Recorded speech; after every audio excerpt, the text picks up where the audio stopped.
আজ এখন আমরা পড়ব মেম সাহেব উপন্যাসের 12তম পর্ব। যারা পূর্বের পর্বগুলো মিস করেছে কিংবা শুনতে পারে নাই, তারা আমার চ্যানেল থেকে পূর্বের পর্বগুলো শুনে নেব, এবং এখনও যারা আমার চ্যানেলটি সাবস্ক্রাইব করে নাই, তারা আমার চ্যানেলটিকে সাবস্ক্রাইব করে দেবেন। এখন পড়ছি 12তম পর্ব।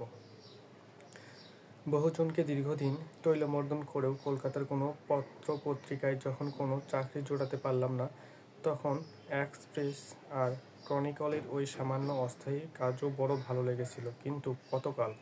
মেম সাহেবকে নিয়ে আমার জীবনের ভবিষ্যৎ সম্পর্কে কোনো অনিশ্চয়তা ছিল না।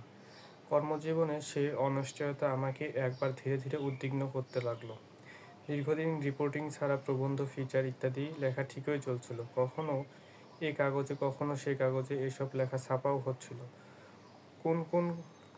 কোনো লেখা অমনোনীত হচ্ছিল। মাঝে মাঝে 10, 15, 20 টাকার মানি অর্ডার বা চেক পাচ্ছিলাম, মন্দ লাগছিল না। কিন্তু সাংবাদিক ফেরিওয়ালা হয়ে তো আর জীবন কাটাতে পারি না। এ অনিশ্চয়তার মধ্যে মেম সাহেবকে তো আর টেনে আনতে পারি না।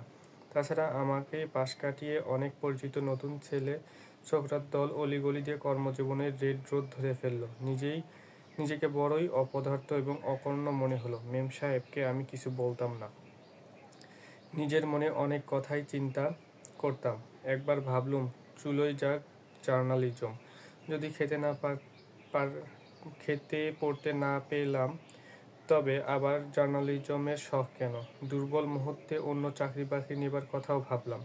কিন্তু পরের মুহূর্তে নিজের মনকে শাসন করেছি, বুঝিয়েছি না, তা হয় না। এত বড় পরাজয় আমি মেনে নিতে পারবো না। যৌবনেই যদি কর্মজীবনের এত বড় পরাজয় মেনে নেই, তবে ভবিষ্যতে কী করব, কী নিয়ে লড়ব? আবার ভেবেছি কলকাতা ছেড়ে পালিয়ে যাই, দিল্লি, বোম্বে বা লন্ডনে চলে যাই। কিন্তু পালিয়ে যাওয়া বললেই তো আর পালিয়ে যাওয়া যায় না। বিলেতে যেতে অনেক টাকার প্রয়োজন, সে টাকা আমার ছিল না। তাছাড়া বিলেত গিয়ে কী করতাম? বিলেত গিয়ে কেরানিগিরি বা বাস কন্ডাক্টর হয়ে অ্যান্টনি সাহেব হবার শখ আমার কোনোদিনই ছিল না। কয়েকটা দেশি কাগজের কাজ নিয়ে বিলেতে যাবার পর পরিকল্পনা অনেক মনের মধ্যে উকিঝুঁকি দিয়েছিল, কিন্তু তার জন্য দেশের মধ্যে অনেক ঘোরাঘুরির প্রয়োজন ছিল। আমার পক্ষে তাও সম্ভব হয়নি। রাসবিহারী এভিনিউ পোস্ট অফিসে মেম সাহেবের কিছু টাকা ছিল। আমার কল্যাণে ইতিমধ্যেই তাতে 2-1 বার হাত পড়েছে। সুতরাং ওদিকে হাত বাড়ানোর কথা আর ভাবতে পারলাম না। 2-1 বার অত্যন্ত আজেবাজে চিন্তাও মাথায় এসেছে। ভেবেছি মেম সাহেবকে কিছু না জানি অকস্মাৎ একদিন যেখানে হোক উধাও হয়ে যায়। জীবনে প্রাণবন্ত সব ছেলে মেয়েই প্রেমে পড়ে। কজনই বা সে প্রেম আঁকড়ে ধরতে পারে। আমিও না হয় পারলাম না। কি হয়েছে তাতে? মেম সাহেব 2-4 দিন কান্নাকাটি করবে, 2-1 বেলা হয়তো উপবাস করবে, কেউ হয়তো কয়েকদিন উপবাস করবে, কেউ হয়তো বা কিছু অপ্রিয় মন্তব্য করবে, কিন্তু তারপর নিশ্চয়ই সব কিছু ঠিক হয়ে যাবে।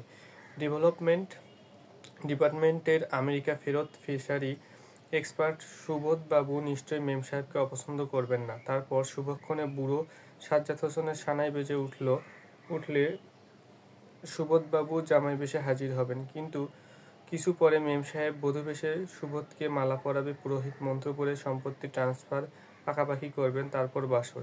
একটু হাসি, একটু ঠাট্টা, একটু তামাশা, লোকচক্ষুর আড়ালে হয়তো একটু স্পর্শ, একটু অনুভূতি, দেহ মনে হয়তো একটু বিদ্যুৎ প্রবাহ। আমার মাথাটা একটু ঝিমঝিম করলো, তবে সামলে নিলাম। পরের দিনটার জন্য খুব বেশি চিন্তা হয় না, কিন্তু তার পরের দিন ফুলসজ্জার কথা ভাবতে গিয়ে মাথাটা হঠাৎ ঘুরে উঠল।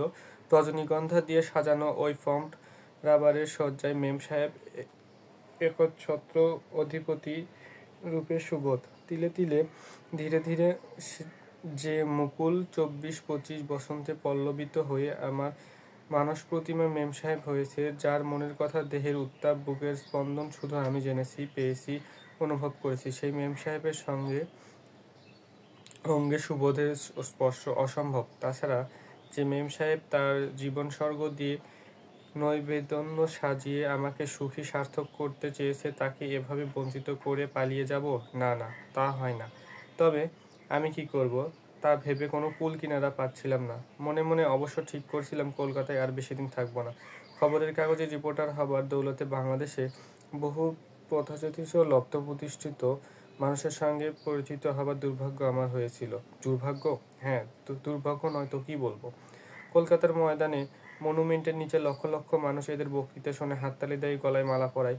প্রথমে এদের কাছে এসে নিজেকে কৃতজ্ঞ মনে করতাম। শিক্ষা সংস্কৃতির ধ্বজা উড়িয়ে এরা সিনেট হলো, ইউনিভার্সিটি, ইনস্টিটিউট, মহাবোধি সোসাইটি হল গরম করে তুলতেন, যাদের সবাইকে ঠিক শ্রদ্ধা করে উঠতে পারতাম না। ৩.৫ কোটি বাঙালি নারী পুরুষ শিশুর দল যাদের মুখ চেয়ে বসে আছে, যাদের বক্তৃতা আমরা নিত্য খবরের পাতায় ছাপছি, তাদের স্বরূপটা প্রকাশ হওয়া। আমি যে কি দুঃখ আঘাত পেয়েছিলাম তা ভাষায় প্রকাশ করতে পারবো না। কি কারণে এদের আমি শ্রদ্ধা করতে পারিনি সে কথা লেখার অযোগ্য। বিদ্যাসাগরের বাংলা ভাষা দিয়ে এদের কাহিনী লিখলে বিদ্যাসাগরের স্মৃতির অবমাননা করা হবে, বাংলা ভাষায় অপব্যবহার করা হবে। তবে যদি এই মহাপুরুষদের কথা লিখতে পারতাম, যদি সে ক্ষমতা আমার থাকতো, তবে বাংলাদেশের কিছু মানুষ নিশ্চয়ই বাঁচতে পারতো। তুমি ভাবছো আমি বাচালতা করছি, তাই না? সত্যি বলছি দোলা বৌদি, আমি একটুও বাচালতা করছি না। ইংরেজিতে যাকে বলে ট্র্যাডিশন, তা বাঙালিরা আছে। শিক্ষা দীক্ষা আদর্শ দেশপ্রেমের অভাব তো বাংলাদেশে নেই। গ্রামে গ্রামে দরিদ্র গৃহিণীরাও আজও ক্ষুধার অন্ন দিয়ে অতিথিদের সেবা করতে কর্পণ্য করে না। উদার বাংলা বুক পেতে বাংলাদেশের মানুষকে আসন বিছিয়ে দিয়েছে। ভারতবর্ষের দিগন্ত লক্ষ লক্ষ মানুষ এসেছেন বাংলাদেশে।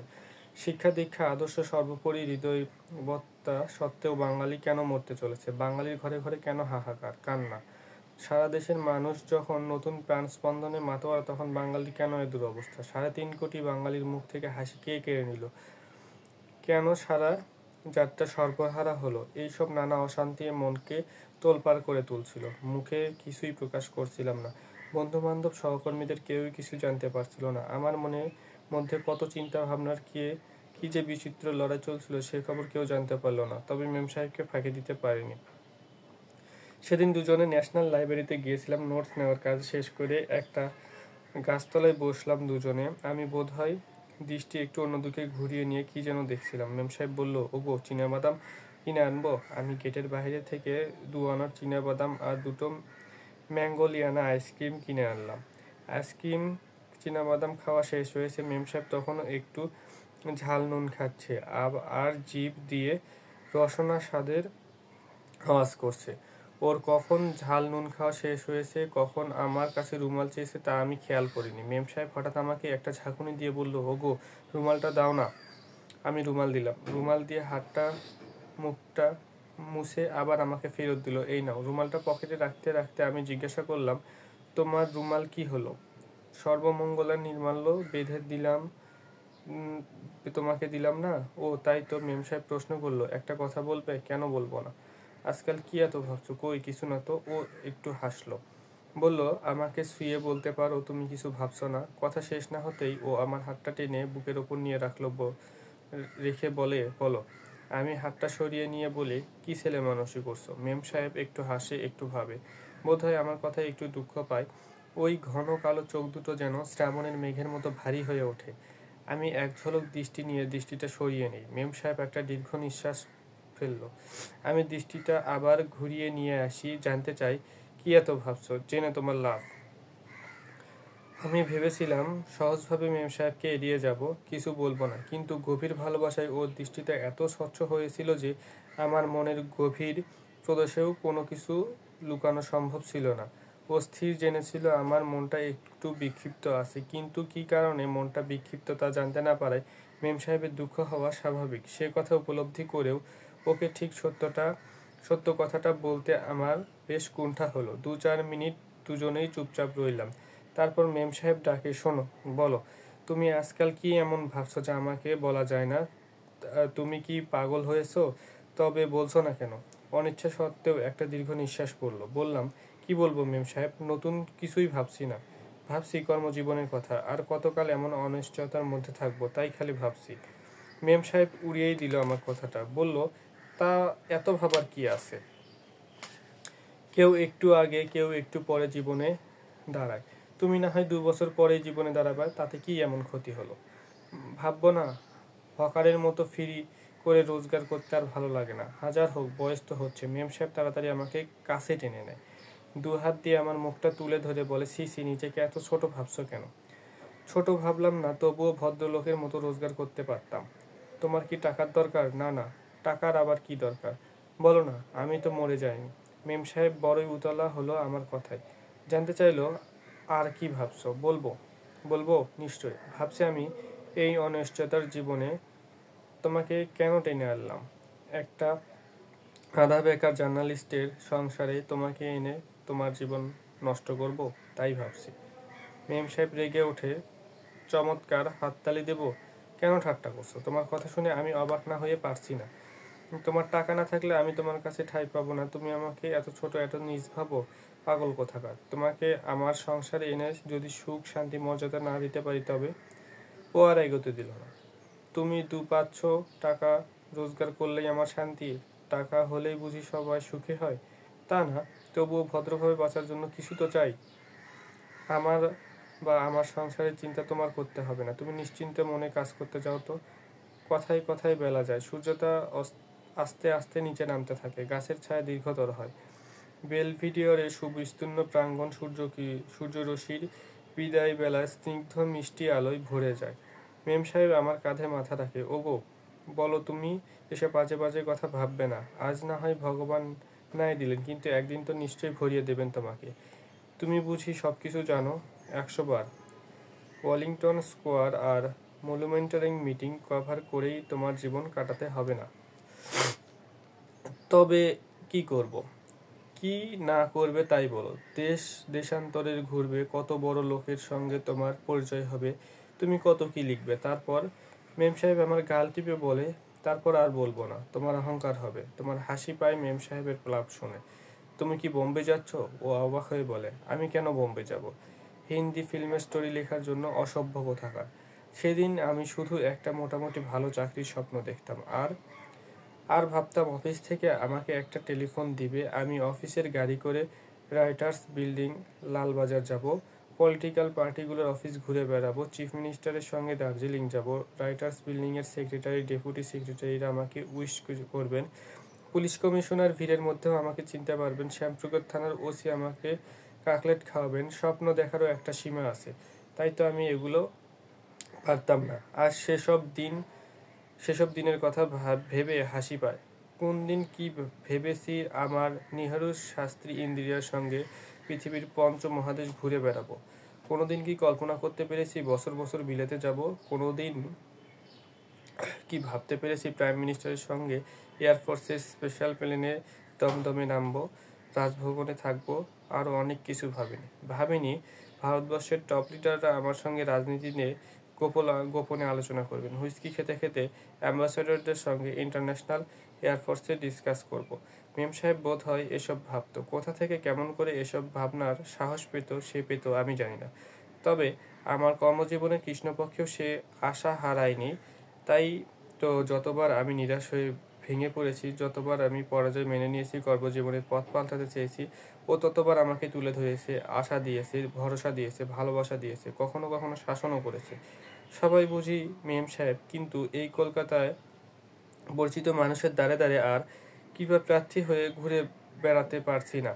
মেম সাহেব স্পষ্ট বলল, কলকাতাতেই যে তোমার থাকতে হবে এমন কি কথা আছে? তুমি যেখানে গিয়ে তুমি কাজ করে শান্তি পাও সেখানেই যাও।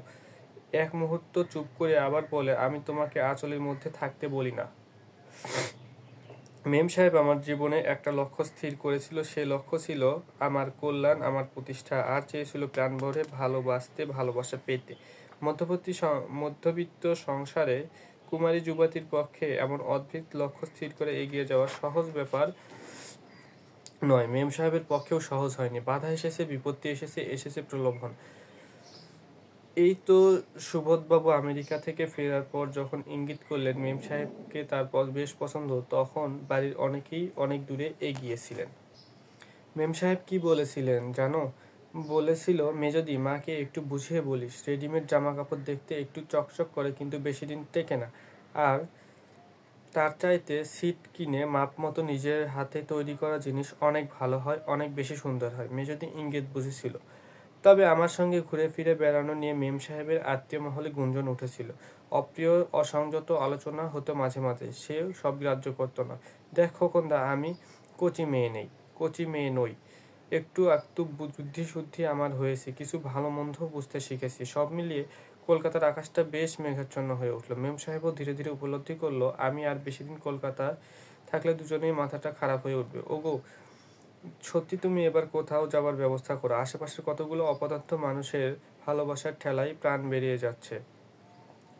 আমাকে তুমি ছেড়ে থাকতে পারবে? পারবো। তবে যখন যেদিন দুজনে মিলব সেদিন তো আর কেউ বিরক্ত করতে পারে না।